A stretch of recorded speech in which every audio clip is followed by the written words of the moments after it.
What's up, everybody? You're very welcome along to this week's Cop the Week. Myself, Steve Bland, and Mr. Jack Gill going to take you through the next hour or so. We're just going to barely touch on transfers, but then we're going to get stuck into how Liverpool can be proactive between now and the end of the season and try and come out with as many trophies or any trophies. But we'll go through and see how the lads are feeling. Steve, it's been a while, mate. I think you were away for a while, a few days away. Did you enjoy it?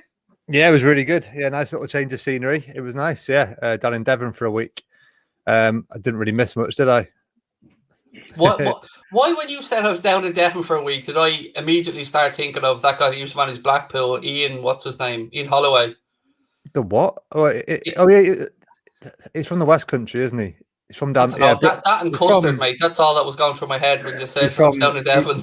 He's from Bristol, yeah, down that way, isn't he? But yeah, it's been a nice little week away. But yeah, I've been back this week, back into work, and yeah, like I said, didn't really miss an awful lot while I was away, did I? So, I set an alarm, Steve, for transfer deadline day, 3 p.m. You know, thinking I'd get up nice and early, give myself 8 hours to ease my way in towards the end of the window. It's a funny thing, deadline day, isn't it? Because there's this weird split in my head. But half of my head wants us to be involved in really exciting, amazing last minute deals, to be involved in all the razzmatazz. Then the other half of me is thinking it's ridiculous when you're making your deals on the last day of the window. So, I lost in. I mean, Sky have kind of even given up, kind of building it up too much, haven't they? Now they do about half the stuff they used to do on deadline day. It's not quite the same. No, it doesn't have the same vibes to it. And Jack, before I come to you, I know you're sitting there. I can see the look of worry in your face. You're saying to me, Craig, where's the Manscaped ad read? Don't worry, Jack. It's coming, fella. I got to hear for you. Because did you know, Jack, that the Performance Package 4.0 by Manscaped is here? And wow, the package is class, according to the ad read.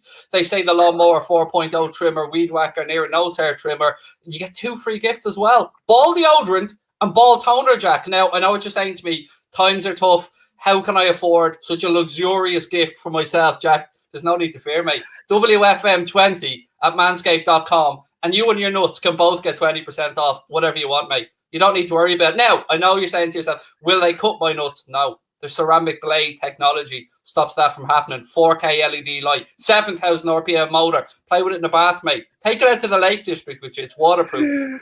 There's nothing they can't do, Jack, is what I'm trying to say to you. Unlike us in the fucking transfer window, mate. No WFM 20s out there for Michael Edwards. Well, that ball deodorant's better than spraying your aftershave on there before you have some fun. So yeah, it's worth the money, mate. Especially with that 20% discount. I'm on my way to the airport in a few hours. I am going to be waiting for security at the airport to ask me what a certain product is, and I will say ever so loud, "It is ball deodorant, sir. I'm on my way to the UK, and how dare would you like me to go into the country with sweaty nuts?" It's when Craig. It's when you go through customs and you get stopped, and they take your Manscaped package out, and they're like, "What the fuck is this?" And you're like, "It's my ball deodorant." Performance pack 1.0. Let's not talk about taking packages out in the airport. That's not. We don't want to go down there. I'd simply tell them, Jack, it's the Performance Package 4.0, and you too, sir, can get 20% off of manscaped.com by using the code WFM20. See, I'm always working, Jack. You know what I mean? I'm always pitching. Always be closing. Wasn't that from Glengarry Glen Ross, Steve? If my memory's right, always be closing. No, I've got no idea. You know, I said earlier in our WhatsApp group, I didn't want to spend an hour talking about transfer deadline day. I wasn't quite sure we'd go so far with the nut deodorant, but let's crack on and see where we go. Jack, people are picking up on the cold. How are you feeling? Got a bit of a head cold out there playing football like a lunatic? Yeah, too much football. I'm struggling too much alcohol as well. I think that doesn't help. But yeah, a bit of a head cold. It's been horrible this week, actually. I thought I had COVID again, but no, negative on every test. It's clearly just a cold. Glad to hear it, mate. Glad to hear it. Not glad to hear you're unwell, obviously, but glad to hear that it's just a cold. Yeah, it was great. I was seeing some pictures of the day. For those who aren't aware, Jack was taking part in the game, raising money for the Owen McVeigh Foundation, which is, as you know, Steve, an extremely good cause. You'll often see, every time I'm over the club, I try and pick up a new Owen McVeigh t-shirt or hoodie, and very, very worthwhile foundation, Steve, to be supporting, and it was great for the boys to be out there playing a game of football. Yeah, Jack, where'd you play? I saw a couple of shots, but I haven't seen any video. Mate, I was left wing back. Phenomenal performance from me. I went full cross an inch and a half, full flow. Are you a lefty? You're a lefty, are you? Yeah, I'm a lefty. It went to penalties. Somehow we lost, but we absolutely battered them for 90 minutes. I was swinging, I was spraying loads of crosses in. But yeah, it was nice actually. I heard you went a bit Alberto Moreno, if I'm being honest with you. That's what I've been hearing. The left centre back I was playing with was absolutely outstanding. Honestly, there was no need for the left wing back. I went full left wing in the second half. I was spraying everything. I was Alberto Moreno because there was zero defending going on there. But yeah, it was really nice actually, Craig. Obviously, I did that thing on here the night before, and I had a couple of people message me saying that they'd come down, and then a couple of people also messaged me on Twitter after the game to say that they'd been down and watched me and stuff like that. So yeah, it was nice to see a few people turn up and watch after, the shout out on Anfield Agenda.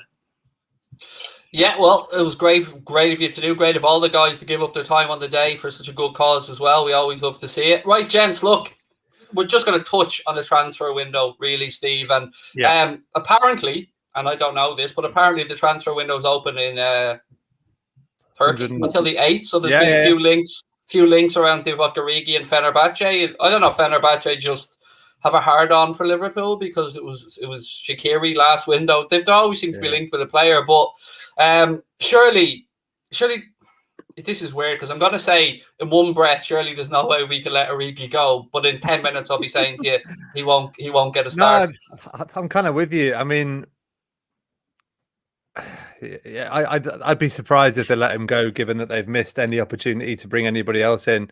And I'm sure, what James Pearce said with, what he said in terms of not shifting, Origi and Phillips and even like Nico Williams out, maybe, for good money was the reason, or a big factor anyway, and not bring anybody else in. So, yeah, I'd be amazed. I'd be amazed. It would seem fairly pointless to get rid of him now. Given that we can't do anything with whatever peanut someone gives us for him. So yeah, I'd be surprised. But we've been surprised a lot, haven't we, over the last sort of 6 months or so. So who knows? Who knows? Jack, look, the time I think for us all to moan is over. We are where we are at this moment. The stuff around the owners, that's another day's conversation. I think coming out of this international break, what I want to try and see is the lads going to pick it up 9 points from 9, starting with that game at Leeds. And again, how can we try and spread a bit of positivity, mate, back into the fan base? Because as downhearted as some of us feel after the transfer window, it is, again, disingenuous for us to say anything other than we still have a very fine group of players here at the club. Best way of remaining positive is by watching videos of Virgil van Dijk shoving a randomer off the screen when he's doing an interview. He didn't even blink, did he? He didn't even if that was me, I'd have been gone. I'd have been legged it, hiding behind 12 security men. Even a child, gone.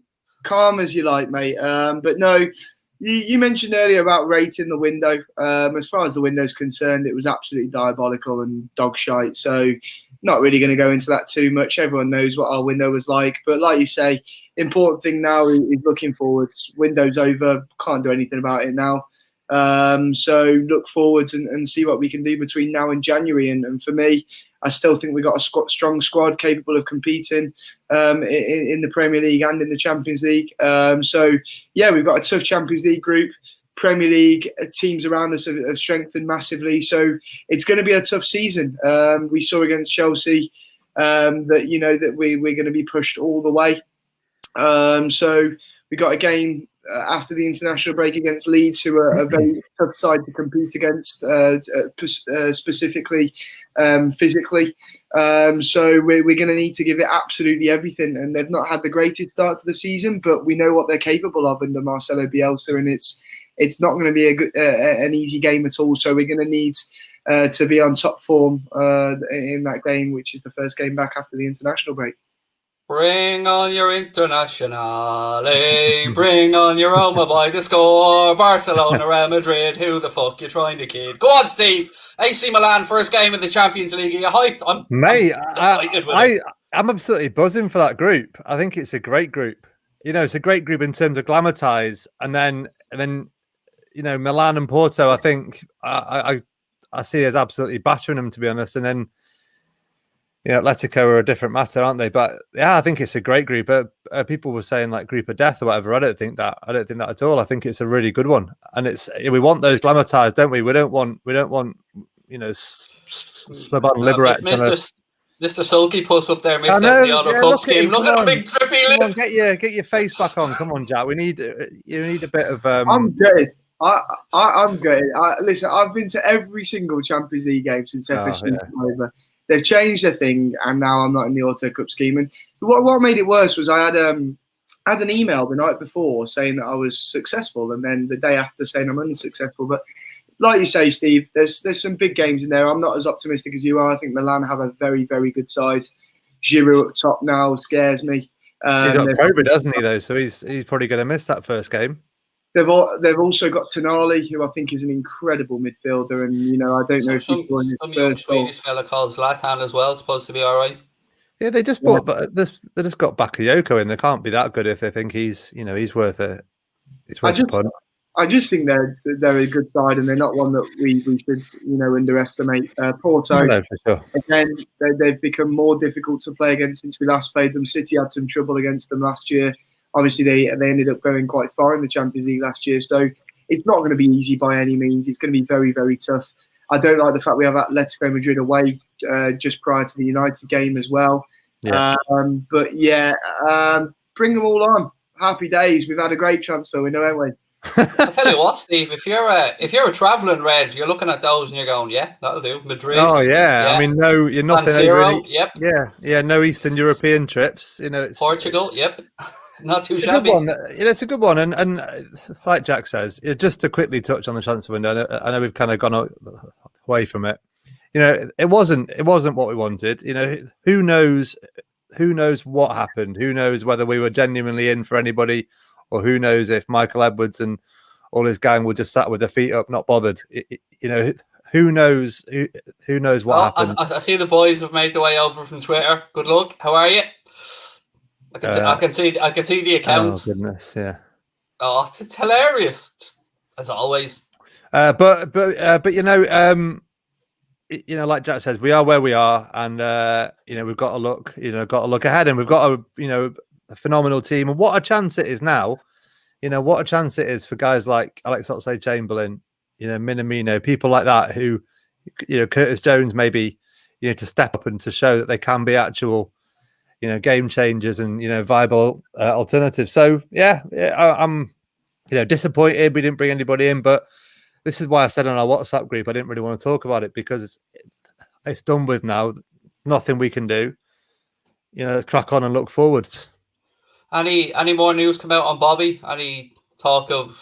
I haven't heard anything else. Yeah, I've not heard anything concrete either. And again, I don't like to speculate about these type of things because it would be unfair to do so. We don't know what the situation is. Can we talk about Harvey Elliott for a second and where we think that he's going to actually get his most games this season? Because when the AFCON comes around, or the busy festive period, and then the AFCON comes around, I think it's fair to say that we'll probably see him slip back into that attacking side. 4-0. Sorry, it's 4-0. Oh, the game. Sorry, I was confused. I was thinking, what? Harvey Elliott 440? What? And Hendo's just come on as well. Yeah. There you go. It's just W's all over the shop. 4-0. It must be nice. Must be nice winning international games. You deserve to win. Wouldn't know. Oh, that was heartbreaking stuff. I felt so bad for the lads. They put in such a shift out there. They really did. I don't think they deserve to lose that one. But it is what it is. But for Ronaldo's little slap, that was disgusting. Yeah, look, it was the keeper, though.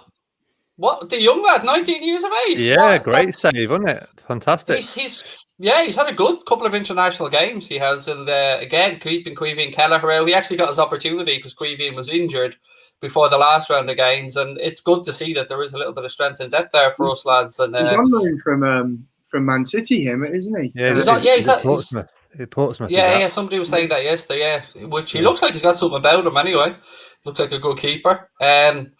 But yeah, look, with Harvey Elliott, I wanted to just talk about Harvey Elliott for a minute because we've seen him deployed in midfield so far this season. We obviously know him as more of a wide attacking player. Do you think that's where we'll see him utilised, Jack, over the festive period / AFCON period? Well, if you believe the journalists, he's going to be played absolutely fucking everywhere, isn't he? He's the understudy to everyone now, our Harvey. But no, I think, I really liked his performance against Chelsea. I think he showed that he's a really good option in midfield. I think his positioning there really aided and benefited Trent Alexander-Arnold and his ability to pick pockets as well. So, yeah, I think it's something that will definitely be utilised more frequently. It's something that I like seeing. It gives us, we've been screaming for a while for a technical sort of attacking midfielder, haven't we? And Harvey Elliott brings that. He brings something different to our midfield. And, we've been talking about Genie replacements and how to replace Genie Wijnaldum, but in this 18-year-old, we've found something completely different that gives us an alternate sort of motive and style of play. One thing I wasn't too sure on was Henderson on that left of that three, but I think that's something that may improve with time. But we have options now, Craig. If we can keep players like Naby Keita, Oxlade-Chamberlain fit for as long as possible, which I know is a big if, it can be a very, very good season because we have loads of different options in that midfield. But I suppose it brings us back to that transfer window again because we're saying big ifs here, and if you do pick up a couple of injuries, our depth isn't that good. For you, Steve, on Harvey Elliott, where would you like to see him play? I've said I love him, and I was saying on this on the pod last year, wasn't I? That I thought he could come back and make a really big impact because I think he's got a lot of talent, and he's looking more and more and more like the kind of the way Phil Foden can play either inside or either left or right. In forward areas, can't he, as well? And I think, quite similar. He's probably, a year or two behind in terms of experience, obviously, and in terms of, probably in terms of his development. But I think he's a top player. I think I love his bravery. That's the main thing. I love his courage and his sort of arrogance about him that he, I think he's got a ton of that. But I thought, yeah, I'm with Jack. I didn't like what it did to Henderson's position. He looked really out of sorts in the first half, particularly. Looked like he didn't really know exactly where he was meant to be. I also felt a little bit for Naby Keita because I think he started the season quite well, and to not even come on in that game when I think maybe he could have had an impact. I thought maybe was quite unfair. I know his agent has had a bit to say about it, hasn't he, as well? Given that we've been waiting so long for him to stay fit, now he is staying fit. He needs a good run of games, I think. So, and then Thiago's coming back into fitness as well. So this is the kind of reason why I was saying last year and this year as well that I didn't necessarily believe that midfield areas were too badly stocked. It's just like Jack says, you get a couple of injuries there and it changes the whole picture a little bit, doesn't it? Here's a question for you both. Oh, goodness. Yeah, I don't think I need to wait for the answer. And this is always the way every year, isn't it? After a transfer window, when we feel a bit frustrated or something, there's always then let's go scratching around and see who we can find that's potentially available on a free. And look, Sturridge has had his time at Liverpool. We appreciate him. He's always been a very humble and nice guy around what he has to say about the club as well. And he was training with Mallorca, and obviously we enjoyed his time here. But look, let's be honest, he's not getting anywhere near the starting 11 at any time, nor would he be probably fit enough. I'd say, Jack, if he was to come back and start training with Klopp tomorrow, it'd probably be 3-4 months before he'd be anywhere near the level of fitness. He's 32. He's not played football in about 2 years. But his last stint was, over in Turkey. Then he signed for Mallorca. I don't understand this obsession with wanting to go back to previous players. I don't get it, Craig. We've been there, we've done that. Excellent tenure at this football club. He was really impressive. No one can doubt his ability when he was at the club. But people seem to forget the last couple of years when, he was made out of breadsticks too. We ended up letting him go as a free agent and keeping Divock over him because he just wasn't available enough. And this obsession, it was the same with Coutinho we saw throughout the window. The obsession of wanting to go back, people need to move on. Next, we'll be seeing that people want fucking Markovic and Voronin and David and God back. Yeah, but the Coutinho is a bit different to Sturridge. I mean, Sturridge is, I'm more likely to sign for Liverpool than Daniel Sturridge is. It's like, Coutinho wouldn't have massively surprised me, but Sturridge isn't even, someone chucked it out today on Twitter, didn't they? And it was, it just isn't going to happen. There's just not even a cat in hell chance. There's not even a cat in hell chance. I don't even think anyone's saying it will. Someone was just asking the question, weren't they? So I just want to reply to this gentleman here who only pops in once every couple of months to have a little sly dig at me. But I'm a big boy, I can take it. So Craig was blowing smoke up his own arse about Camavinga joining PSG. That backfired quickly. Must feel like a numpty now. No, not at all, mate. I mean, if anything, Real Madrid taught PSG a lesson. Should have taken our money for Kylian Mbappe. Didn't. We went and took Camavinga. No chance of you going and getting him now. Shit happens, Graham. Now, Graham, to flip that back on its head, mate, let's get to the real root of why you're saying what you're saying, Graham. Feel free to put it into the chat there, mate, and I will read it out because unlike most people that just hide behind stuff, buddy, I'm here front and centre and I'll own up to stuff. And it was looking like PSG were going to sign Camavinga. And then, as I said, who would have thought, Jack, that a £200 million bid from Real Madrid to PSG for Kylian Mbappe, who was 11 months left? What other club in the world that wasn't state, it could only be a state-run club that could turn that money down? It's a power play, isn't it? A massive power play from PSG. I don't understand why you wouldn't take almost 220 million euros for Kylian Mbappe, a man who has made it very clear he doesn't want to sign a new contract. He's got 11 months left on his contract. It baffles me. They're desperate for that Champions League, absolutely desperate. And they see this as the perfect chance to get it. They know that, they're going to sell more shirts with that front three of Neymar, Mbappe and Messi, and they're determined to have it at least for a year. And it's ridiculous. Anyone else would have taken it. And like you say, it's just because it's PSG, and realistically, they don't need the money. And it's baffling to you and I. It's baffling to clubs like Liverpool Football Club who are ran sustainably, but to PSG, I suppose quite simply because they don't seem to be under the rules like the rest of us. They can do what the fuck they want. It's mad though, Steve, isn't it? If you think about it. So they turned down the money from Real Madrid. Real Madrid then used some of said money to go and get themselves Camavinga. And Real Madrid must be pretty comfortable with life now, Steve, knowing that they've got Mbappe tied up on. Look, it won't be a free, but you know what I mean when I say he'll sign in January his pre-contract agreement. Apparently, he turned down something like €46 million a year from PSG as an offer of wages to go and play for Real Madrid. It's a mad world we live in. It's crazy. I mean, where was their 220 million odd euros coming from? Aren't they meant to be? Spanish football's a bit skint, isn't it? I imagine if they'd have got that deal going, on the last day we'd have seen about 10 Madrid players go off like scattergun all over Europe for 20 million a pop. To try and pay for it. They'd have had to get rid of Bale. As one well, you'd have seen Bale get released. I genuinely forgot they were still paying him a wage. Yeah, you'd have seen like Asensio would have gone. You'd have seen Vasquez going. You'd have seen, hey, Isco. Yeah, you'd have seen all these lads. They're just like scattergunned across Europe. These fringe players, which I guess it's not the worst idea in the world to have those assets that you can just ship out when you need to bring in a big name. But yeah, I'm with you. Only goodness, are we really doing? Are we really doing this? Super chat, mate. I have to bring it up. It's a super chat. Are we doing this after the transfer window that we've just had? I just want to say one thing about this in regards to Haaland. It must be really weird because every fan base I've spoken to goes, "Love Haaland. Oh, I'd love Haaland, but I don't want that to do with Mino Raiola." Every United fans I've spoken to, Chelsea fans.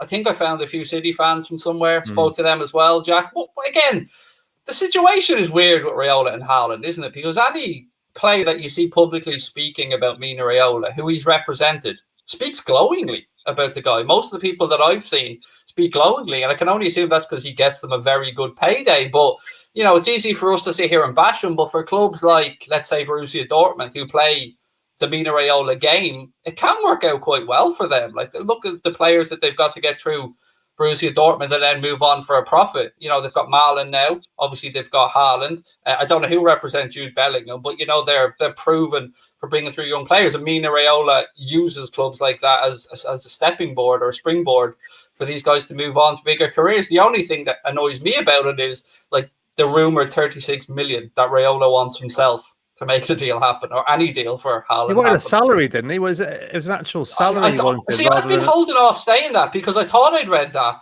but I didn't want to give out something. I thought it was a salary. I read that he wanted a salary rather than, you know, the bonus payments that you normally get as an agent. He wanted an actual salary going alongside, you know, the wage of the player. It takes it to a completely different level. And I know there's probably a few managers that in an ideal world wouldn't want anything to do with him, but then the flip side to that is he represents, you know, Erling Haaland, who every single club, without a shadow of a doubt, would take tomorrow if Dortmund showed any inclination to sell him for a reasonable price. So he's a real deal, Haaland, though, isn't he? I think he's phenomenal. I think he's absolutely phenomenal. He'll guarantee you 30 league goals in any league all over the world. You know, anywhere he plays, he'll guarantee you goals. Yeah, he is a quality footballer. I wanted to also have a look at the potential around their midfield moving forward and the options to the manager, because you guys both rightly pointed out that Henderson, we looked wrong with Henderson on the left side of the midfield three, but the only way to alter that is either you don't play Harvey Elliott and move Henderson back onto the right, but you still need the creativity. So it feels like we're trying to shoehorn a creative player into a midfield three that we don't really use a creative player in. And if we do, it's on one side of the pitch. So let's say with Elliott, he was linking up mainly down that right-hand side. He hadn't really got the freedom to drift across or find space between the lines. Do you think Naby Keita is the answer? Alex Oxlade-Chamberlain's the answer? I mean, I was shocked, Steve, that he didn't really turn to any of these guys from the bench against Chelsea. Yeah, I was surprised he didn't give one of those two lads you just mentioned 10 minutes at the end to see, it's an opportunity for them, isn't it? To, they can come on and change the game. I think it is an interesting one. The way possibly he could do it is, he could shift Salah in one and put Harvey Elliott, wide right, and then you play two, 4-2-3-1 type thing. He's played that system before a few times, hasn't he? So that's an option, because I think Thiago isn't ideally suited to a 4-3-3 either. I think he played at Bayern, didn't he, in a 2 with Goretzka or Martinez or various players, but he played in a 2. I think him and Fabinho to me would be a phenomenal 2. They've sort of got everything. So yeah, he's got a lot of options, but I think particularly first half, Henderson looked like he didn't really know where he was supposed to be. He didn't have that relationship with Robertson on the left. He didn't. He plays very naturally in that right side position, doesn't he? He knows his relationships. He knows the areas. He knows how to play that role, and it looked kind of wrong. I think it's important to remember as well, though, it was Henderson's first start since a long layout at the end of last season. Yeah, good shout. Obviously, he didn't get to play in pre-season either, much really. It's his first game in that different position. So I think just give it time. I think it's difficult now saying that we need to look for other options. I think as far as I'm concerned, Harvey Elliott is playing his way into the starting lineup week in, week out at the moment. He's been, our best player against Burnley and against Chelsea. So he has to start against Leeds, in my opinion, if he's fit and raring to go. As for that left-hand side, we have numerous options, don't we? We have Naby, we have Thiago, obviously, who I thought looked okay when he came off the bench against Chelsea. Hendo, of course, too. So yeah, there's numerous different options, and of course as well we can go into the 4-2-3-1. I think that would work too. Playing Harvey Elliott on the right-hand side. I just said that. Yeah, I know. I was just saying. You just emphasising it again. Repackaging it, Steve. Yeah. Just rephrasing it, repackaging it. I think there's numerous different options for us. That's where I'm trying to get at. We have so much, and it's funny because we moaned about the transfer window. We wanted to add depth. We still have loads of options. We still have loads of good options. But you know, it's just the greed of us football fans, isn't it? We wanted more, we wanted better, we wanted to guarantee trophies this season. I still think we're really strong. I still think we've got loads of options and we've got enough capable there to beat Leeds, that's for sure. And once again, we're talking about a selection problem that Jurgen Klopp has when we've got everyone fit, because we do have a strong squad when everyone's fit. I want to touch on this super chat, but I want to twist it a little bit if you don't mind, Sonny. So Sonny said, I'm very worried this is the start of our downfall. And the way I'm going to kind of flip that a little bit is I'm going to ask you guys, how do you think we go about transitioning from the established 4 or 5 years, the players that we've had, to the likes of Harvey Elliott or the next evolution in Jurgen Klopp's squad? How do we go about bridging that gap? Because, you know, we are where we are now, but there are forthcoming transfer windows and we do have players coming through. So in an ideal world, you know, how do we do this, Steve? Because we've just given contract extensions to Hendo that will see him till he's 34. Van Dijk got one, obviously Alisson got one. The fullbacks, no problem. They're both young lads. Robbo and Trent got extensions. So, you know, we've kept the core nucleus together, which has been a big problem for us over the years as Liverpool fans, not being able to keep the assets, the great players. We've done that. So, you know, trying to find positives. How do we go about bridging this little gap? Yeah, it's a big challenge, isn't it? By the way, just a quick note, I very rarely criticise our football club, as you know, but announcing Jordan Henderson's new deal on deadline day was utterly ridiculous. I work in PR, so you could see it coming a mile off, you know, that kind of thing. But to think, to think you could be so naive as to think that would pacify people, and then B, to, you know, if he'd have gone on his social media, if Hendo goes on his social media in the afternoon to see what people are saying about this great new deal for the captain, all he sees is negativity, and I thought it was really surprising. So, but yeah, that aside, it's Did you actually? Were you actually surprised by it? Genuinely? Yeah, I was surprised they did it on that day. I was surprised the club announced it on that day.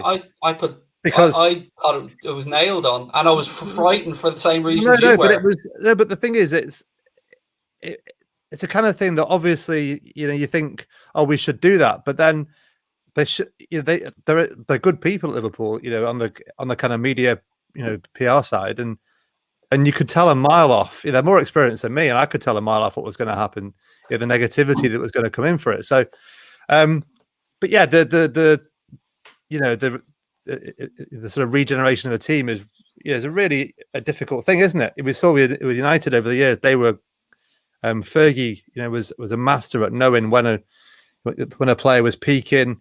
You know, he sold, you know, guys like Yapstam, Van Nistelrooy just at the right time when they'd just, you know, been brilliant and they were just about to go on the way down. And he was really good at like regenerating, you know, the team. We've seen it in other sports, like the All Blacks have always got a couple of debutants. They've got a couple of young lads in every team, so that when one of the players, you know, retires, they've got ready-made replacements. We saw with the Australian cricket team a few years ago going a bit off kilter, but they left it to the last minute and had to change 6 or 7 at once, and it went wrong. So it's a really difficult thing, and I think, but it has to kick into overdrive, doesn't it, in the next year or two, because, you know, guys like Salah and Mane, I know they've got new contracts, but they rely on their pace a lot. Guys like that, you know, we wish they had, mate. We wish they had the new contract sorted just at the minute. I think they probably have, but, you know, they don't strike me as guys that are going to be great at 31, 32, 33. So, you know, the next year or two is going to be big. It is. And Jack, for you, I mean, I'm reading through some comments here. Liverpool fans are delusional, yada, yada, yada. Just let us go. We'll just go about our business, mate, and we'll tickle along nicely. You know, we don't have the squads to cope with United and Chelsea and Man City, especially financially. We can't compete with them. We're aware of that. But for you, Jack, how do we bridge this? How do we... Because we've got a good crop of youngsters. I think most of us would say there's 5-6 young lads there that we're looking at coming through that we think, yeah, could be something to them. We've got Kelleher obviously in goal. We've got the young Brazilian kid that we brought in, Gold Pitaluga. You know, you could gain through. Owen Beck's come through as well. So we've got some talent coming through. Obviously, Musialowski, Harvey Elliott, Curtis Jones, yada yada. So do we need to be looking for the 22, 23-year-olds now to come in the next window, or whenever Klopp does start to refresh a little bit? It's difficult, isn't it? Because I think that's what we've got at Liverpool at the minute. We've got players who are coming through their peak and towards the end of their peak. And we've got some good youngsters coming through that aren't quite ready yet. And we know Liverpool have a history of seeing these gems that don't quite make it. The most recent one, Ryan Brewster, of course, who, of course, we all thought was the next big thing coming through. We thought he was going to get his chance. We ended up sending him to Sheffield United, and we all know what's kind of happening there at the moment. It's another Liverpool player that's been unlucky coming through. Harvey Elliott looks like one that we've got right. He looks like a real diamond. But, you know, though quite often in the academy system, you find some diamonds in the rough. We know what it's like with academies in England, and it's very difficult. And a lot of players get left behind. A lot of players don't quite manage to make it despite how good they look at youth level. And, you know, that's where you have to couple having a great academy and a great bridge to the academy with Alex Inglethorpe with some fresh young signings as well. And that's what we didn't have this summer. And that's where, you know, the conversations that I've had with you in the past, Craig, about us being left behind come from. You know, I've seen a few people suggest that in the comments as well over our last few videos. And that's what I believe will be the case if we carry on having windows like this. And, you know, for me, it's important to bridge that by, you know, constantly transitioning, constantly bringing in signings, constantly, you know, having competition for these players that are making it through the peak now. Players like Sadio Mane, who we know had a tough season last season. We're hoping that he can rectify that and have a better year this year. But if he doesn't, we need someone good enough, to be honest, who's ready to, you know, replace him if he's not playing well enough. We've seen that with Bobby Firmino and Diogo Jota. He had a slight dip in form. Now his place in the side isn't certain because Jota is hot on his heels. And that's why, you know, it's important to make sure that we have ready-made replacements done and dusted. And, you know, when academy players come through, that's brilliant. I love an academy player coming through, but they have to be ready. And for me, rushing players like Cade Gordon isn't the answer because, you know, he's 16 years old. He's still a couple of years away. And though I'd love to see him get a couple of minutes here and there in the Carabao Cup, I don't want to see him overworked and overused because, you know, we've seen with players like Paul Glatzel got a couple of serious injuries. Now he's on loan with Tranmere Rovers. We've seen Leighton Stewart last year. He looked really good coming through. Then he got a big difficult injury, and it's happening too often because we're overworking these young players, and that's what I think is the danger at the moment with this football club. Do you guys reckon that because this maybe, you know, we had our injuries last year, fair enough, but also a lot of these footballers from all clubs were playing without much of a break, and some of these guys actually got a holiday this summer? You know, some of them like maybe just a 3 week, Steve, but some of these boys had, you know, 4 or 5 week holidays, and hopefully we see the benefits of that as well throughout the season, that, you know, they've had a rest. I think we, you know, us non-professional footballers don't really fully get the importance of pre-season. You know, I do a lot of work at a rugby club at Sale Sharks, and I watch them train. They're in pre-season at the moment. The season starts in a few weeks' time, and the intensity in training to get them up to speed for that first game is incredible. And all their food, their nutrition, their training is managed so you know, to the minute details. And you know, football's that, and then on some more levels because there's more money and more at stake. And I think we just don't fully appreciate just how important that preseason was or is, and the one we didn't get last year was. And you see, you know, we saw loads of like little muscle injuries, didn't we, at the start of last season? Loads of, you know, not just us. I mean, teams all over the Premier League were getting these little muscle injuries, and you know, these lads are highly tuned athletes at the peak of their powers, aren't they? And yeah, I think that's done wonders. Hopefully we'll see it's done wonders for guys like Naby Keita and Oxlade-Chamberlain, who maybe haven't had, you know, good runs with injury. You know, good pre-season will, you know, hopefully do them really, serve them really well. I think that's, sorry, Craig. I think that's the worry for me, though, Steve. You know, with what happens next in terms of, we've seen players like Naby Keita, even Mo Salah benefit from a full pre-season and time off, actually, because, you know, he started the season really, really well, has Mo, as always, really.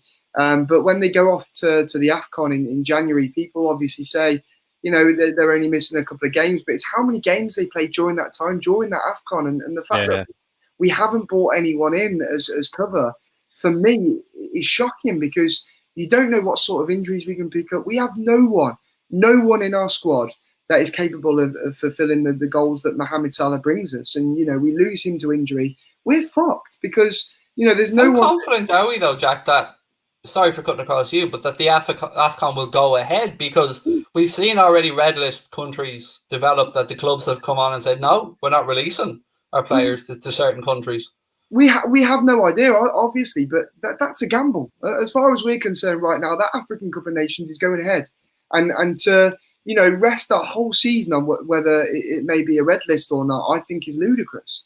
I think we all know the importance of Mo Salah to this football club. That's why the club, who we've seen this window are very, very tight, are willing to throw as much as possible at him because nobody else can bring what he brings to the club.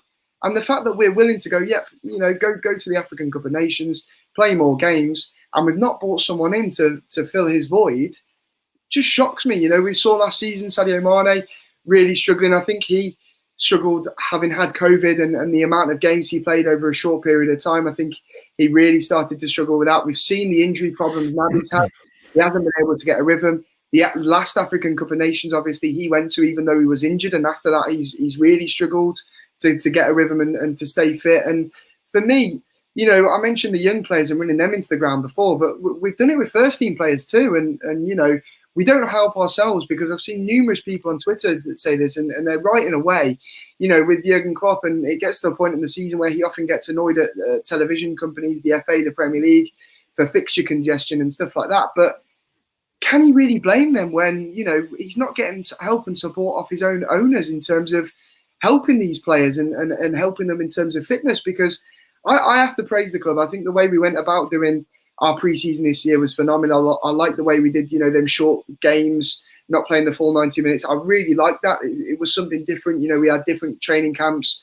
A lot of people stayed in England and stuff like that. But I thought this pre-season was very, very good from Liverpool. But at the same time, we can't rely on good pre-seasons and wrapping players up in cotton wool to win trophies. We have to have support. And yeah, for me, it's very, very difficult to see, this season us challenging it if we get a few injuries. As football fans, as Liverpool fans now, Steve, we're kind of damned if we do and damned if we don't, aren't we, to be honest? There's people waiting for the inevitable injuries to say, told you so.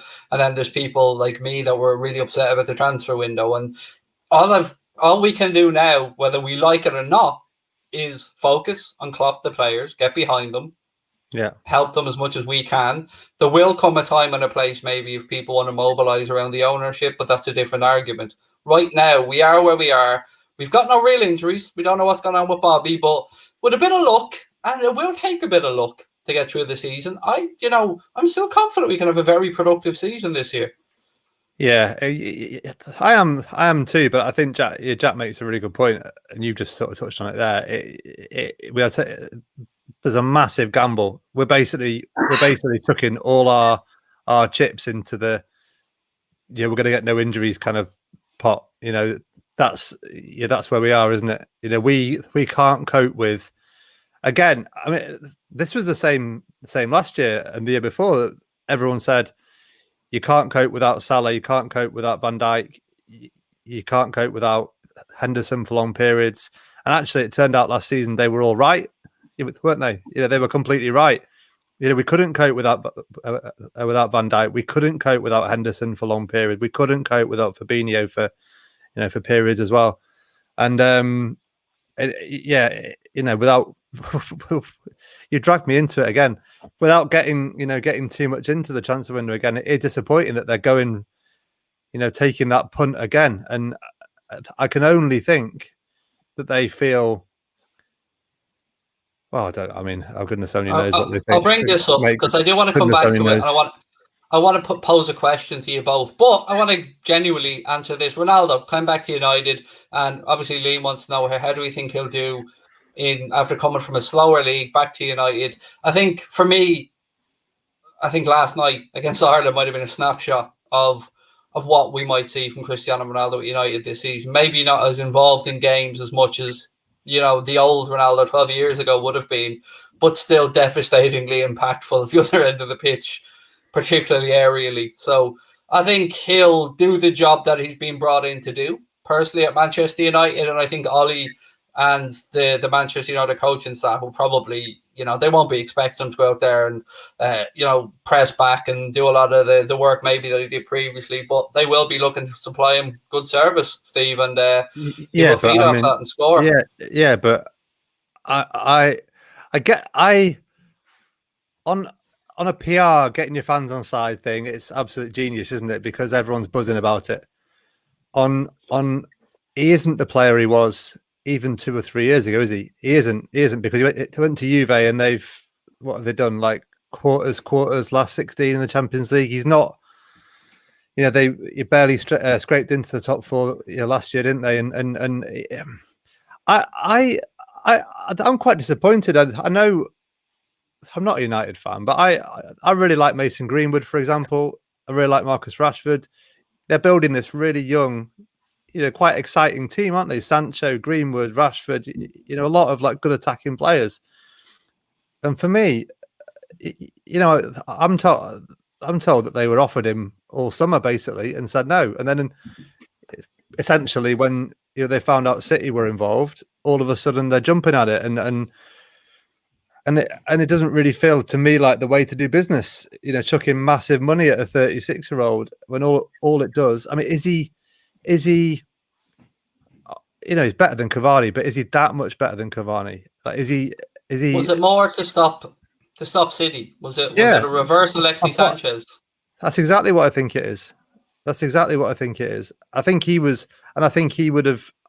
I've no doubt he'd have joined City, if United hadn't come in. There's a lot of like brinksmanship, isn't there? Like who said, he said, she said, and stuff. But he's a professional footballer and he wants to go and win things. He's the most driven footballer on the planet, isn't he? The most selfish in a good way. I mean that as a compliment. He's completely driven and completely focused on winning things individually as well as in his team. So I've no doubt he'd have joined City, and I've no doubt that he would have. I've no doubt that he, United really only said yes to it because they didn't want him to go there. And what do you feel from that? One, Jack, what do you feel from that? And two, it just goes to kind of prove what we've said before about the fact that United and the board were able to say, okay, well, 28 million or whatever, and we can still afford that $500,000 or just shy of $500,000 a week salary of his. Yeah, I gave Ronaldo a lot of shit last week at the time, but you can't fault him as a player. You think United were frustrating before Ronaldo. You think, that game against Wolves was frustrating where they were dominated by Wolves for 90 minutes and then somehow found a winner. You chuck Ronaldo in there, they become 100 times more frustrating because that guy can ghost a game and then there's one moment of world class and it'll win it for them. He's not the same player that he was. Steve is right in that respect, but he's still world class. He's still a phenomenal footballer. And listen, I have no doubt that he was brought in for Manchester United because of the fact that they wanted to stop him from joining Manchester City. No doubt in that at all. But they've still managed to get a world class player, and they're paying more wages than they'd have liked. And it's not the signing they'd have liked because he does restrict game time for players like Anthony Elanga, Diallo, who they brought in, and obviously Mason Greenwood, who I think is a phenomenal. A really, really exceptional young generational talent, in my opinion. But at the same time, these sorts of players can learn from Cristiano Ronaldo. That's true.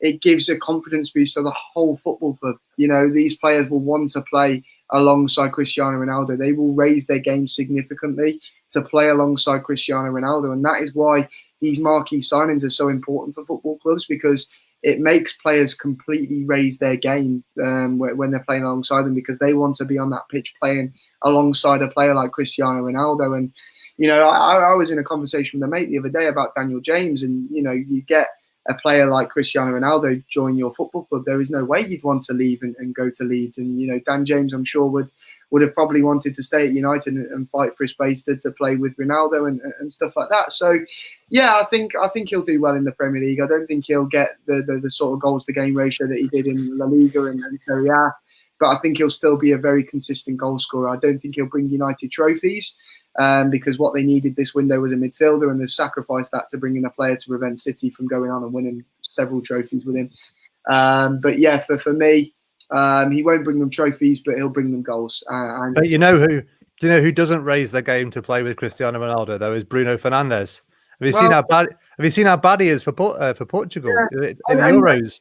In the Euros, he was awful. They'll have to change the system, Steve, because the best United are on the counter attack, and they won't be able to do that with Ronaldo from the middle. And he's the main man, isn't he? Bruno's on free kicks, he's on pens, he's everything goes via him, and you're right. They'll have to change the way they play a little bit.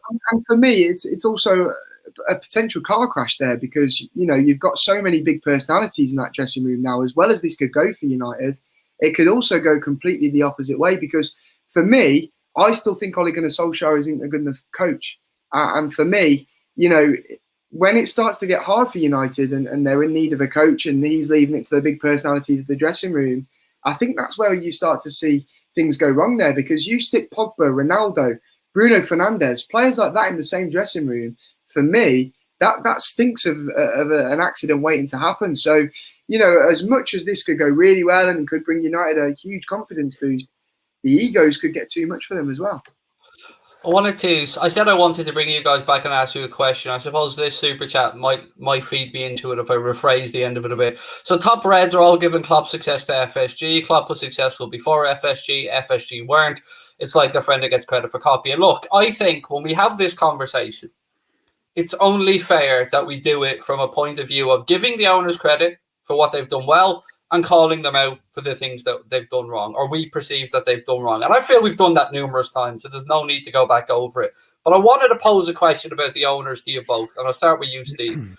Do you think that perhaps the lack of spending in this window was a reminder that we didn't join the Super League, we didn't furlough staff, we didn't put up £77 tickets, therefore, this is what you wanted.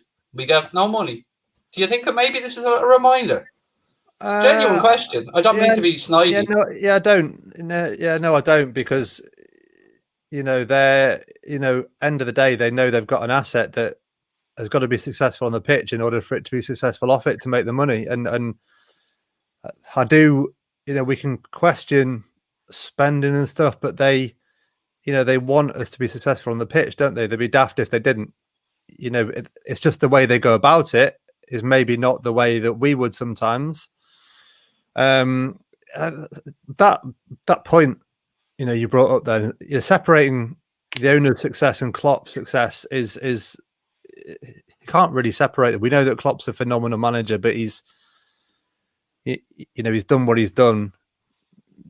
I mean, not because they've thrown massive money at it, but because he's had the support of a lot of people around him. He's not like a one-man band, tearing it up. So, if we look at Kirby as an example, Steve, that was his baby.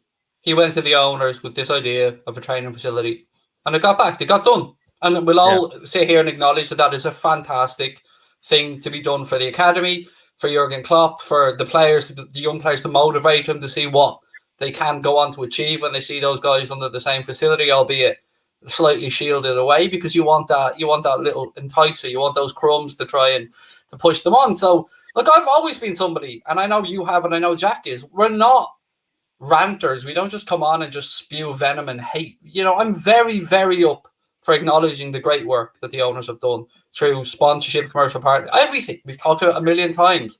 For people who are risk averse, Steve, I just wonder how they cannot see last season what happened and then go into this season and just not feel that there's a risk attached without adding the strength. No, that's the part that confuses me the most. I totally agree, mate. I totally agree, but I think probably they're not.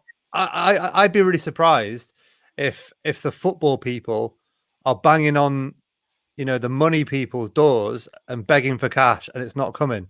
I don't think for a second that's what's happening.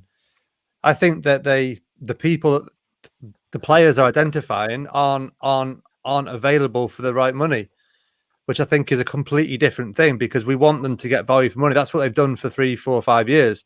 They've got amazing value for money, haven't they? Yeah, that's the model. It's been the model with Salah, with Mane, with all these players. They've got really good value for money, and I think there's a danger of oversimplifying it, where we think it's this idea of Klopp's banging on John Henry's, ringing John Henry up, begging him for 30 million to sign. player that's going to sit on the bench. I don't think that's happening. I think it's a little bit a bit more complicated than that. But Steve, sorry to interrupt you, but that's where we're at as a squad now. That's what we've got to do. That's where football's at. You look at Oxlade-Chamberlain. We spent £40 million for him. Look at his part in our squad. Naby Keita, over 50 million for him. Is he a guaranteed starter for us? No, he's not. That's where our squad's at. You're going to have to spend hundreds of millions to get players who. Yeah, but that's where the problem comes, though, isn't it? That's exactly the problem. Is that when you have a really good team like we do, it's really difficult to buy. The top players aren't going to want to come because maybe they think they won't get a game. The players a bit below that, maybe the young players. I don't know what the dynamic is when they're talking to players, but I just don't think it's as simple as to say, that there's one side begging for cash and the other side not giving them cash. I don't buy it though. I don't buy it. Obviously, we saw on social media after the deadline, it was like you couldn't get good enough deals for players like Harvey Barnes, Ismaila Sarr, the players like that. But at the end of the day, I completely understand what you say, Steve. And, I love how we're ran sustainably. We're not ran like, City, Chelsea, PSG and stuff like that. But I think there has to be a balance. And this window, we saw no balance at all. Sometimes you have to pay over the odds for these players, especially when we're looking at players who are in the Premier League. We constantly saw the names, Harvey Barnes, Jared Bowen and Ismaila Sarr. Now, we know about when you're buying players from other Premier League clubs, especially when, they're significant players like Sarr is for Watford, you end up paying over the odds for them, as well as if they're English. Like, we don't know, do we? Yeah, but we don't know. That's the point. That's the point, that we don't pay over the odds for the players, and that's where we are. There has to be a point, though, Steve, where you meet them in the middle, and you go, yeah, we don't usually pay over the odds, but now we have to, because that's where we're at in football. That's where we're at as a squad, and I think that's where we're falling behind, Steve, because FSG haven't realised that yet, and other clubs are starting to. You're even seeing Leicester and West Ham start to spend a bit more on squad. Yeah, but would you have wanted us to? I mean, they obviously like Sarr, don't they? They like Sarr at Watford. Like, would you have wanted us to pay 50-60 million quid for him? I wouldn't. No chance. No, can I rejig this a tiny bit, just a tiny bit, because I feel like again we're getting very focused on the owners here. We've heard Jurgen Klopp. We've seen the press conference. We've heard the manager himself, because this has been put to me many times, say that the players with the attributes that he would need, or the players to replace the attributes of those he already has at the club, are either extremely difficult to find or just aren't out there. That's probably the only part of all of this window that I've disagreed with the manager on. I think that there was plenty out there within our budget that he could have brought in. He's just relaying information. He doesn't do any of the negotiating in transfer deals or anything like that. He's just relaying what he's been told by FSG, by Michael Edwards, stuff like that. I have no doubt that the targets like Harvey Barnes, Ismaila Sarr, Jared Bowen were overpriced in our opinions. But then you have to look at other options. If you're going to other Premier League clubs and you're shocked at them demanding this kind of money in a transfer window where you're seeing ridiculous transfer fees, then, that's ridiculous. Because, of course, Harvey Barnes is going to be worth a lot, especially after the season he had last year. Of course, Watford are going to demand a lot for Ismaila Sarr because they've come straight back up to the Premier League. He's an important player for them. Jared Bowen, West Ham are a European rival for us now.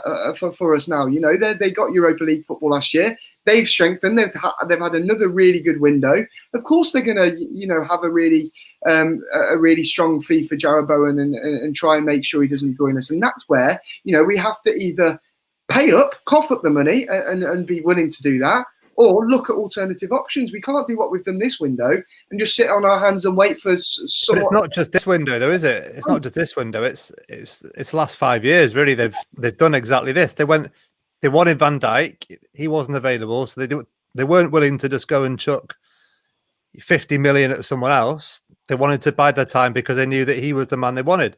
But Steve, back then football was different. Football has changed. It's only a couple of years ago. It's changed so much over the past 2 years, especially this year. And it's got to the point now where you're seeing West Ham, Leicester, even they're adjusting. Aston Villa are adjusting. And we're, time and time again, I've said this phrase throughout this window, and I'll say it again. You know, clubs are being proactive, but Liverpool, as usual, we are being reactive, and we're doing it again. And with Van Dijk and stuff in the past, it's worked. But it won't work time and time and time again. There's going to get to a point where we're going to fall behind. And I worry that this is the window where that is going to happen. And I don't think it'll affect us this season. I don't think it'll affect us next season. But it will be in seasons to come. And that's my worry from this summer. I just think that they know very clearly who they want. You could imagine with other clubs, they've got 30 million to spend. They're just knocking about trying to find who to spend it on. Our scouting team, our manager probably as well, they know exactly who they want. They've crunched the numbers. They've got the list. We know they like making lists, don't they? They crunch the numbers and they decide who's on top of the list. And if that player's not available for the price they want to pay, they don't buy them, and they don't move too far down the list. I know what you say. I understand what you're saying. I do. To a degree, there probably is a point where you have to push the boat out a little bit. But say we just spent like £50 million on Jarrod Bowen. Where's the value in that? Does he really add a huge amount more than what Oxlade-Chamberlain can add? I think that's the problem, isn't it? You don't get, with a squad like ours, you don't get an improvement by spending that amount of money. The obvious one was Doku. I can't get past that name because we know the interest has been there for a long time. And that's what I was just about to say. When you see, because again, I think Piers did the article after the window where he was like, we were very interested in Sarr, Bowen and Barnes, which is why I keep mentioning them three names. But as Steve said, the price and whatever Liverpool decided to go against it. But that's where, for me, you have to go, all right, the price isn't quite right for us, but it's very clear to everyone. We need an option, a forward option. So then we go back to the drawing board.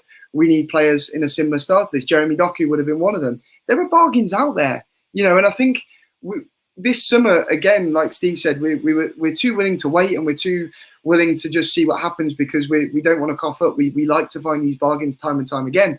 But that's where we're going to fall behind, because if we're doing this, we're going to miss out on targets. We're going to have like a situation like we had last season. We're going to waste another season. We're going to fall behind. And you think the amount of money you get from winning trophies and certain seasons, I just think we're really wasting opportunities here. And like you say, Craig, for me, Doku was the one. Doku was the one. I can just see next summer. And I'm very sure we'll sign players next summer, but I'm also very, very sure at least one of the front three's moving on. But is that necessarily a bad thing? I suppose this is what I'm getting at. To play devil's advocate and to kind of touch on what we said earlier, refreshing the squad and all of this type of stuff.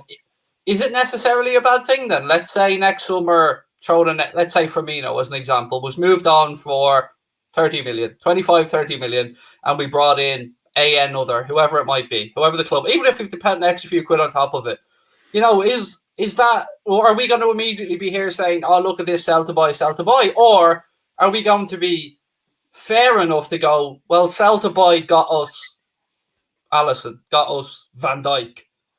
But Craig, you've fallen into that thing where I'm just trying to play devil's advocate and just trying to, because I can see what's probably going to come down the line. We're talking about next summer again. And we shouldn't be a selling club with where we've got ourselves back up to. We talk about the value of these front three. We can't lose Salah because there's no one else in Europe that would come in and do what he does straight away. Petrified PSG come in for him, by the way, in January. Petrified. Firmino's not as worth as he was, this time last season. Mane's value's decreased.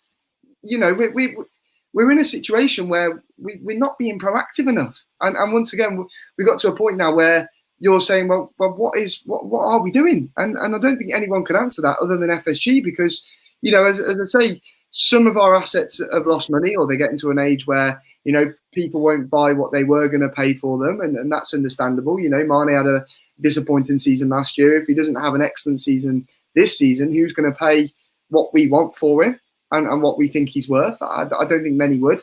Firmino, I think everyone will agree with me that his value has dropped significantly. And these are both players as well that don't have too long left on their contracts as well. So for me, once again, we're talking about next summer, but that's because we were talking about this summer, last summer, and once again, we've got to a point where we've not done the job that we need to do.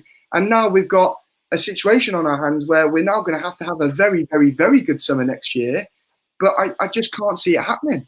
And, you know, it's going to take a lot of investment because we've not done it over time. It's going to take one summer of doing what we did in the summer where we bought in Alisson and, you know, we did Van Dijk the January before. And that summer we also bought in Fabinho. But that was because we got the money in from Coutinho. But now we're going to have to do that without selling a player. It's just going to have to be a lot of investment thrown in. And I don't understand where the mindset and thought is behind that, because it's surely better to split it up and bring in a couple of players this window, a couple of players next window, and do it like that. But instead, we're going to have to do it the other way and leave ourselves in a very sticky situation. I just don't get it, Craig. And, you know, I suppose I've got in a situation now where this video wasn't meant to be like that, but I find myself ranting again. But it's that's the problem, mate, for all of us. I mean, I think many people watching this will agree with a good percentage of all the points made by all of us, pro and against. That's the problem. Where we don't have Kroenke type owners here. Like, thankfully, we're still blessed at this moment in time with a very good manager and a very good squad, which could be a saving grace for FSG, but we still have them at this moment in time. So I'm fully on board for trying to be strategic about how we do things and protest or argue or, you know, call out the owners on what they do. But at the same time, we kind of don't like saying this, but we are where we are. I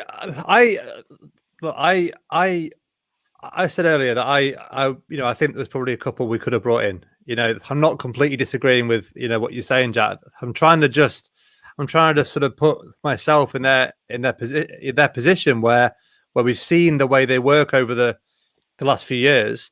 We know they like Sarr. We know they liked Harvey Barnes. We know we hear they liked Jarrod Bowen. I can only presume that they were, you know, quoted astronomical prices for these players. That's it, isn't it? That's what's happened, and you know that's why we've not bought them. So I can't necessarily criticize that, you know, unless they were quoted 30 million for Harvey Barnes and said no, which I doubt that, you know, they'd have been talking 60, you know, Harry Maguire type money for Harvey Barnes, wouldn't they? My final point, though, Steve, is that we see how fast football moves, and you know we've seen, particularly this year, football has moved really, really fast. Coronavirus has had a huge impact on the game, and you know I think for me, Liverpool Football Club and FSG were big advocates for the European Super League, and this summer we act anything but like we want to move forwards and become a super club. And for me, FSG did an incredible job of building us back up from on the brink of administration, like we were under Hicks and Gillette, to bringing Jurgen Klopp in, to bringing us back to winning Champions League titles, Premier League titles, and being up there as one of the best sides in European football. And now, by being so reactive rather than proactive and doing what you say, we're only going to fall behind. And listen, I love the way that Liverpool Football Club is ran, but it's time for a change, and it's time that the club got together and thought, look, we've been doing this over the years. It's worked, but now we have to do it a different way. And I think this window has it worked to do that. Has it worked because we got lucky with Coutinho? I often wonder back at this. Like, I wonder, would we have got Alisson and Van Dijk? Like, we know Fekir fell through. Some people believe that for varying reasons, but I wonder, I often wonder where we might be if that ridiculous bid hadn't come in and we didn't get that money. Don't forget, we wouldn't have got Alisson. He was on his way to Chelsea. You know, journalists said that we'd been beaten to him. You know, we weren't going to do it, and then we decided later on that actually we were going to hijack that, and we did, and Alisson became a Liverpool player. So, yeah, I agree. We did get lucky in a way, but that's football. That's business. You know, we managed to absolutely rob the shit out of Barcelona, left them in the state they're in, and now we're laughing. But that doesn't come up too often. And you know, we praise FSG, and you're absolutely right, Craig. You know, they got lucky on that, but at the same time, they managed to convince Barcelona that Coutinho was worth that much and forced Barcelona to cough up. So credit where credit's due. You have to give them credit for the Coutinho saga, but lucky's not the right word necessarily, is it? It's not. I think opportunistic. Probably. Yeah. We developed a player into something that someone was willing to pay 142 million pounds for. Good point. Yeah, that's not lucky. That's £8.5 million quid. yeah, Not too shabby a buy in the end. exactly. Yeah, and I can see I can see Shido in the comments saying Liverpool win the league. And listen, if Liverpool won the league, I wouldn't be surprised. I wouldn't be surprised at all. It's not this season where I worry about. We've still got players in the peak, 29 years old. You know, a lot of our players, but it's the 2 seasons after when, you know, we're relying on our academy to start coming through, and we've not replaced players this window. We've not brought in a couple of fresh faces this window to compete for players. That's what I'm worried about. And it's mad because I think the fact we're so close is what's making it more frustrating. So we're all basically in agreement. We're only 1 or 2 away from squad depth we need. I think that's what hurts. Yeah, because we can see how close we all are. Yeah. If we brought in a very good forward and a midfielder, I would be banging on these videos that we're going to win the quadruple. I'd be saying 6-0 every game. No, I'm still saying 6-0 every game, but I'd be saying it for years to come. But you know what I'm worrying about is, you know, these future years, because we've not been proactive, we've not looked at things and thought, how are we going to go about doing this? We're sat on our hands. And though I completely understand where Steve's coming from, I completely and utterly agree with you, Steve. And I know that's where Liverpool are looking at things, but football's moved on. You know, we've seen City spend 100 million on Grealish. Grealish isn't worth 100 million. He's not worth it. But he's worth 100 million more than he's worth 100 million more than Sar's worth 60. But is he, or is it just because he got hyped up during the Euros? No, I think he is. I mean, some of the players that we're in for, the money, I can, you know, 60 odd million quid on Sar. Just honestly, I'd be livid if we'd done that. So I can understand what you mean, but I just think, you know, I think you have to understand that sometimes you do have to pay over the odds. We did that with Oxlade-Chamberlain. Was he worth 40 million? No.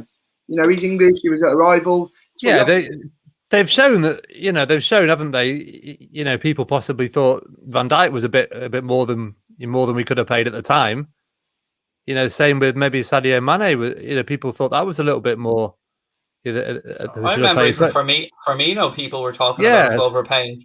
So I don't think, you know, so I don't think that it's necessarily that like we're always after a bargain. There are occasions when we've, you know, possibly spent more than maybe the true value of the player is. But look, like I said, I thought there was definitely scope to bring in a couple this window.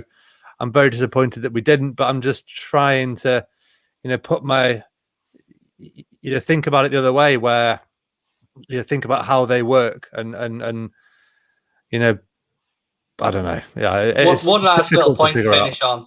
One quick point to finish on before, and it's nothing really LFC related, so we won't be coming back to transfers on this one. Just really quick, I wanted to get, and the chat as well, of course, your opinions on the way we've seen refereeing evolve this season and the game, I would say being allowed to flow a bit more, although some people would probably use a different turn of phrase for that one, Steve. I mean, I've personally liked it, if I'm being honest with you. It's good, isn't it? Yeah. I thought, I said this to you last week, I think, didn't I? That I thought our manager was, you know, got it a bit wrong when he criticised Burnley for the way they played. Yeah, I like it. It's taking the referees a little bit of time to get used to, and there are going to be, you know, like the Pogba and Neves one of the day. Possibly they missed that. It would definitely have been a foul last year, wouldn't it? But yeah, no, I like it. I think it'll take us all a bit of time to get used to. But I think once the players get into their heads that it's not, you know, they're not going to win these tactical free kicks. They're not just going to be able to fall over in difficult areas of the pitch and get a free kick. I think we'll all be the better for it. So yeah, good. Yeah, Jack, smile, mate. Come on. He's smiling. Yeah, Jack, I like that. Well done, Connor. Well done. Yeah, so I think it's a good thing. Yeah, Jack looked like he's woke up after a weekend out with his mates. He's looked at his bank balance and he's in what we would call technically the horrors. It's tiredness, mate. It's stress of trying to sort a house out. But no, yeah, it's Liverpool Football Club running me into an early grave. How have you found the refereeing, being somebody who has experience in that field? Have you enjoyed seeing the game flow a little bit more? Do you think, like the chat seemed to, in fairness, we're all agreed that we're not the most friendly referee channel on here. You know, I like to bash referees quite often, but, you know, overall, I like the idea of it, Jack. I like the idea of none of this cheap free kick, every touch going down and getting yourself a tactical free, as Steve alluded to. Yeah, I liked it until we saw Anthony Taylor's performance against, in the Liverpool Chelsea game. I thought it was diabolical. But no, in terms of what they've been asked, I've been calling for this for years. Let the game flow. No need to be hot on your whistle. Just let it flow. And finally, they're listening. And I think it's a lot better. I think you still need some ex-players on the panel, though. I really do. You see a lot of ex-referees on the panel, Mike Riley, stuff like that. But I think it needs ex-players. People that play the game know the game the best and know what's best for the game. And I think you need to put them into helping make these decisions on what happens with the rules of the game and the laws of the game. We'll all be joking. We won't be saying this now. Where Vinnie Jones is brought in to consult and Graham Souness is brought in to consult. I think, it's for the greater good. I think there's still some things that need sorting out. For example, for me, that Pogba one on Neves is a certain foul. I think they've tried to let it run and they've been too bold in understanding that the referee was right there and saw it, rather than actually using VAR and eradicating what was a mistake by a referee who is known to make them. Was it clear and obvious though? That was. He's gone over the ball, and he's got only the man. If for me, I'm not sure it's clear and obvious. But again, this clear and obvious for me, just fucking get rid of it. Is it a foul or is it not a foul? For me, when it leads to a goal like that, and it's so important for the game, it decided the game. It has to be sorted out, because that tackle was a foul. And it's decided the game. United got 3 points when Wolves were the better side. And, this clear and obvious stuff for me, what is clear and obvious? How do you define clear and obvious? You can't. And for me, you have to get rid of it. I think clear and obvious, I got a good example of this last night, where clear and obvious comes into play in one of two ways. One, the referee in the Ireland game gave Portugal a penalty and then spent 3-4 minutes maybe at the monitor trying to figure out from various angles whether or not it was a penalty. And I think they probably came to the conclusion that it wasn't clear and obvious enough to change his on-pitch decision, which was to award a penalty. In the other scenario we're talking about here, there was nothing awarded. Then they had to look over it and probably deemed it wasn't clear and obvious enough to overturn the on-field decision. See, this is where I think it bites. It depends on what the ref's initial decision was to how impactful the clear and obvious is. That's important, though, isn't it, as well? Because the basic principle of it all is that we want, the decision to stay with the referee, and we can't have them going and checking, everything on the screen. I'm not being purposely argumentative. I just, we just got a lot to say. I think it's Jesus, somebody calling Steve obnoxious. Wow, I know. Wow, of all of us, he's definitely the least obnoxious.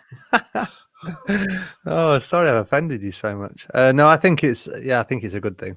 I think going in the right direction. Steve, walking a couple of yards in my shoes, huh? How does it feel, huh? You bald fraud. That's a tough one. I don't know how I'll sleep tonight. It's okay, mate. You work in PR. You don't have to big yourself up. You'll be grand. Yeah. Look, ladies and gentlemen. Go on. One last point, Jack. Go on. I think the reason he's called Dizzy Up the Fall sums up that twat. So, yeah. We'll leave it there. Look, anyway, ladies and gentlemen, thank you. It'll be the last show we do until probably Monday or Tuesday, because Connor and I are away for the weekend, so we're going to take some time out to recharge the batteries. And I hope you all have a wonderful weekend. Steve and Jack, again, thank you guys for coming on. I hope you have a lovely weekend as well. And the Reds will be back at it before we know it. Leeds United, the next game up, and it has all the makings of a belter. It really does, Steve. I can't wait for it, the Leeds game. Yeah, definitely. Yeah, they're a fun team to play against, aren't they? Will score more than you. So yeah. I mean, who knows what that could bring? Jack, quick prediction there. Go on, don't let us down. Quick prediction. I think I'm going to go with 6-0 to the Reds. I think there's goals against Leeds. I think we're tight enough at the back to deal with their issues. I think a strong 6-0. One of these days, Jack. One of these days it'll come in for you, buddy, and we'll let you have your moment when it does. We'll give it to you. Ladies and gentlemen, thank you as always. Thank you to Jack. Thank you to Steve. Hit that subscribe button. Drop a like on the video. Don't forget, manscaped.com, WFM20, 20% off over there. Thank you for your time and have a great weekend.